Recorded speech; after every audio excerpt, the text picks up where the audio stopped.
Hi, Alan here, RVacrossamerica.net, and let's talk about solar panels and boondocking. I am still at Soda Lake. This is nearing the end of my second week. I'm going to be here just a little bit longer. I'll probably continue boondocking as I travel, mostly because I'm having a blast doing it. By the way, I'm recording this on the 27th right at sunset. And you're probably going to see the sky change very quickly outside. I've got the windows kind of partially open or mostly open behind me, so you'll see some quick changes as the sun goes down below the horizon. Also, stick around to the end. I've got an important message for you, a couple of important messages, and really some interesting video footage. I hope you enjoyed the video footage that led in to my piece here right now. And I've got some real interesting video footage that I shot earlier this afternoon when I was actually on my way out of here, and it involves some horses. Anyway, boondocking and solar panels, and you know, this post, by the way, is going to be RVacrossamerica.net /solarpanels23. So, I've been dry camping or boondocking before. I've done this several times. This is my first time with my new batteries, the Duracells, and I talk about those in my post, again, RVacrossamerica.net /solarpanels23. And every time I boondock and use the solar panels, I learn something new. I have a relatively new inverter that I've employed. It's a Bestech 1000-watt pure sine wave inverter. Again, I tell you more about that in the post. And it's doing a job, but it's not doing the whole job. The job it's doing is I can run a power cord into the camper from the inverter, and I can plug in a few select appliances, and again I get into details on that in the post, but I can plug in a few select appliances and it works fine. If I try plugging the Bestech into the master power for the camper in general, it doesn't like it. And I think the reason it doesn't like it is the camper, when you activate it through the main power control, which means that all of the outlets would be active, needs more than a 1000-watt inverter. A lot of that might be due to the converter, and I'd appreciate any input and thoughts on that. The converter in this camper, of course, is converting 120-volt AC back to 12-volt DC to feed the batteries, so it's kind of a loop. You're using the inverter to power the converter to power the batteries, which makes no sense, but I can't turn the converter off. And because it's drawing a fair amount of current, I think a more powerful inverter would be suggested. And I recently became aware that Renogy is now making a very affordable 2000-watt inverter. And again, I've got information on that and a link to that in my post. So RVacrossamerica.net /solarpanels23. Anyway, it's been great having the solar panels in use. I have used them much of the time over the last couple of weeks, and they've gotten me through. I do have a generator. Talk about that in the post too. The generator is a small champion. It's easy enough for me to handle and carry. My requirements for a generator are that it should be inexpensive, it should be lightweight, it should be powerful enough to repower the batteries, and not loud. And that champion really fits the bill. It's also a dual fuel. It'll work on propane and it'll work on gasoline, and it works on both. And I've actually serviced it while I'm up here because the carburetor does not like to have any trace of fuel remaining in it from prior uses. And I thought I was really good about that, but I guess not. Anyway, Soda Lake continues to be outstanding. The dry camping is a lot of fun. And the solar panels are making it all happen. And I decided, I already had a solar panel post on my website, but this is updated. This is talking more about the inverters. This is talking about adapter cables that you're going to need in order to connect an inverter to your main power on the camper, whether you're a 30 amp camper or a 50 amp camper.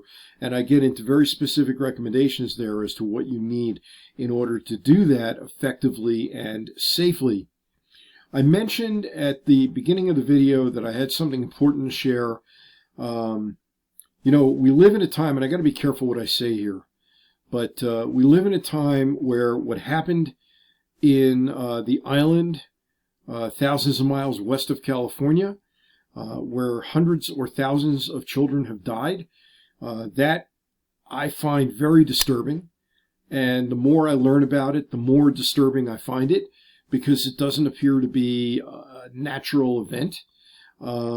I do have people that I've decided I can trust that I'm listening to, and I'll be glad if you reach out to me to put you in touch with those people so you can learn more about it from the proverbial horse's mouth. I also have a organization that I feel confident that the money that I have given them to help the residents of that island is going to go directly to those residents, and all of it goes there, not some percentage. So it's a group that I have great faith in that does the right thing.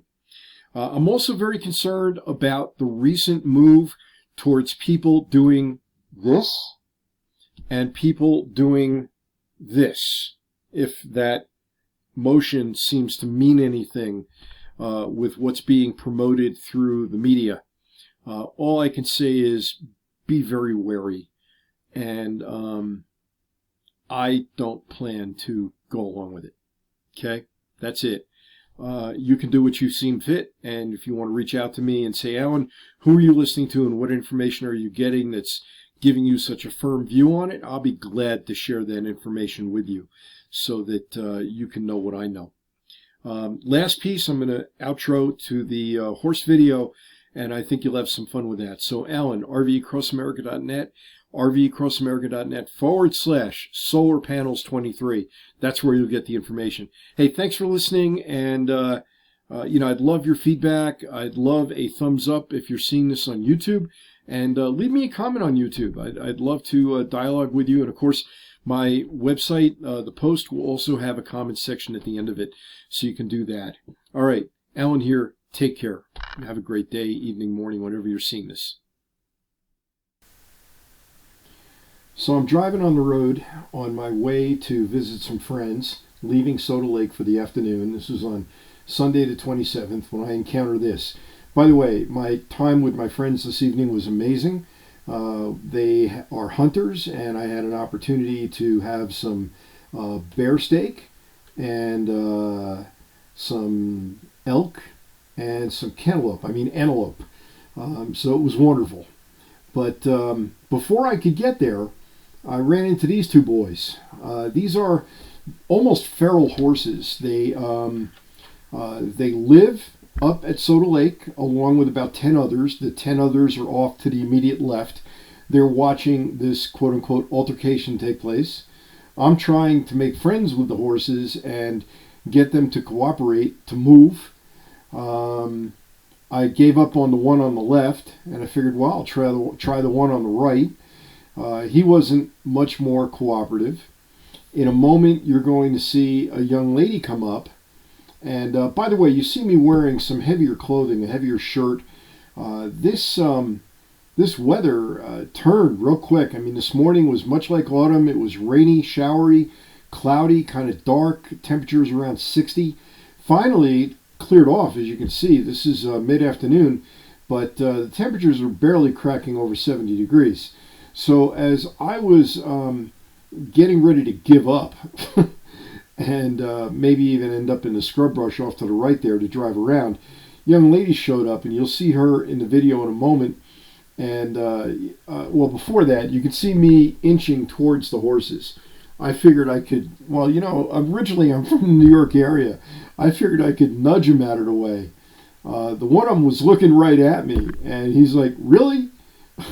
Really?